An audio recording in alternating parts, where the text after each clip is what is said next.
বিষয়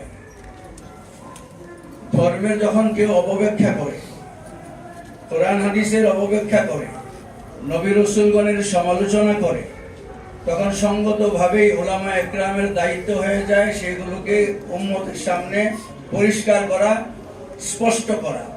সেই কাজটা আমাদের পক্ষ থেকে, সারা পৃথিবীর উলামা একরামের পক্ষ থেকে দীর্ঘদিন পর্যন্ত চালু ছিল।